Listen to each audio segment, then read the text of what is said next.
जबलपुर की एक ऐसी तस्वीर सिर्फ इमोशनल मूवमेंट नहीं है, ये एक पूरा सवाल है सिस्टम पर। ये सिर्फ माँ की ममता की कहानी नहीं, बल्कि वो पल है जहाँ एक तरफ एक माँ अपनी आखिरी सांस तक अपने बच्चे को सीने से चिपकाए रही, दूसरी तरफ लापरवाहियों का वो ढेर खड़ा था जिसने एक साधारण सफर को मौत में बदल दिया। इस तस्वीर में माँ की आंखें बंद हैं, सांसें थम चुकी हैं, लेकिन गौर से देखोगे तो उसके हाथों की पकड़ अभी भी ढीली नहीं पड़ी। लेकिन गौर से देखोगे तो उसके हाथों की पकड़ अभी भी ढीली नहीं पड़ी। ऐसा लगता है जैसे उसने पहले ही तय कर लिया था, जान चली जाए पर बच्चा नहीं छूटेगा। सोचो उस वक्त क्या बीती होगी, ठंडा पानी, तेज हवा, टूटती सांसें, शरीर जवाब दे रहा होगा लेकिन हाथ नहीं कांपे। मौत सामने खड़ी थी लेकिन माँ का इरादा उससे भी ज्यादा मजबूत था। और यही बात इस तस्वीर को सिर्फ दुख नहीं बल्कि बेचैन कर देने वाली बना देती है। सवाल उठता है, अगर सुरक्षा पक्की होती, अगर नियम सिर्फ कागजों तक सीमित ना होते तो क्या ये सब होता? अगर लाइफ जैकेट थी तो फिर क्यों नहीं बच पाई? ये सवाल हर किसी के दिमाग में घूम रहा है। अब कहानी यहीं से गहरी होती है। मध्य प्रदेश के जबलपुर में बरगी डैम पर गुरुवार की शाम करीब 5 बजे सब कुछ सामान्य था। लोग घूमने निकले थे, हंसी मजाक चल रहा था। तभी अचानक मौसम ने करवट ली।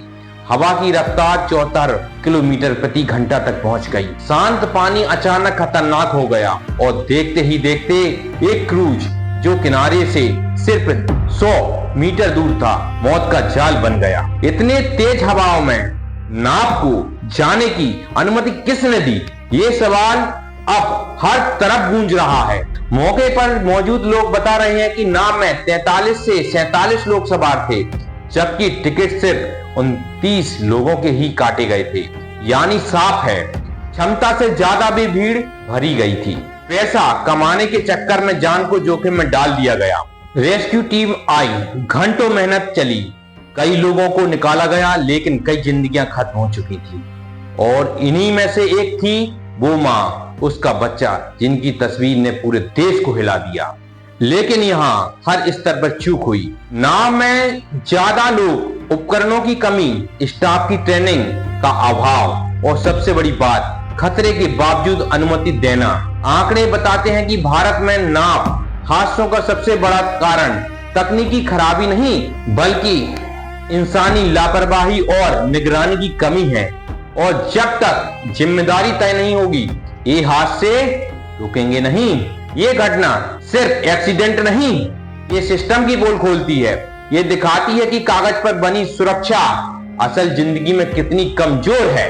बिना किनारे से सिर्फ 300 मीटर दूर लोग मदद का इंतजार कर रहे हैं, लेकिन समय पर सहायता नहीं पहुंची। अगर वहां लाइफ गार्ड की टीम तैयार होती, अगर रेस्क्यू बोट पास होती तो शायद कहानी अलग होती। कोई है बचा लो, कोई है बचा लो, ये आवाजें शायद पानी में ही डूब गई। इस पूरी घटना में सबसे मजबूत किरदार माँ का है, जिसने आखिरी पल तक हार नहीं मानी। लेकिन सबसे कमजोर साबित हुआ हमारा सिस्टम, जो उन्हें बचा नहीं पाया। ये कहानी सिर्फ दर्द नहीं देती, ये जिम्मेदारी मांगती है। अगली बार जब तुम किसी बोट या क्रूज पर चढ़ो और तुम्हें लाइफ जैकेट ना मिले, नियमों को नजरअंदाज किया जा रहा हो, तो उस माँ को याद करना, शायद तुम्हारी एक सवाल तुम्हारी जान बचा जाए। भैया लाइफ जैकेट कहाँ है? ये पूछना जरूर। ईश्वर उन सभी आत्माओं को शांति दे और उनके परिवार को ये दुख सहने की ताकत दे। लेकिन असली श्रद्धांजलि यही होगी कि हम बदले, सिस्टम बदलें, ताकि फिर कभी कोई माँ अपने बच्चों को बचाते बचाते खुद ना खो दे। चैनल को सब्सक्राइब कीजिए, लाइक कीजिए, इस घटना में अपनी राय जरूर दीजिए। जय हिंद, जय भारत।